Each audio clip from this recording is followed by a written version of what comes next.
Dans cette vidéo, on va voir l'outil principal qui m'a permis de réaliser ma semelle en 3D avec très peu de connaissances. Si je dessine un segment dans l'espace, je suis capable de créer un plan issu de ce segment. Et donc, si je dessine un autre segment dans l'espace, je peux faire pareil. Si la direction de ces plans n'est pas parallèle, alors ils vont finir par se rencontrer et former un autre segment issu de leur rencontre. C'est ce que vous pouvez voir en ce moment à l'écran.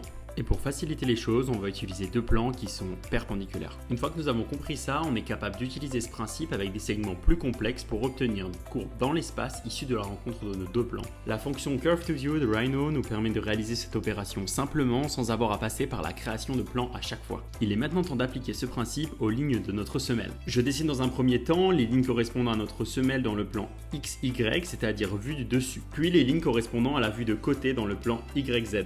Vous pouvez me voir maintenant utiliser la fonction Curve2View pour créer dans l'espace l'intersection des plans issus de ces courbes. Une fois mon armature construite, je peux facilement utiliser ces supports pour créer des surfaces entre elles. Pour faire matcher ma semelle et ma tige, j'utilise la forme de mon lase que je viens décaler de 2 mm pour prendre en compte l'épaisseur des matériaux. Puis je réalise une nouvelle impression 3D pour me rendre compte du rendu. Je suis vraiment content de ce que ça donne, j'aime beaucoup le fait que certaines lignes sont alignées avec le upper, notamment celle à l'arrière.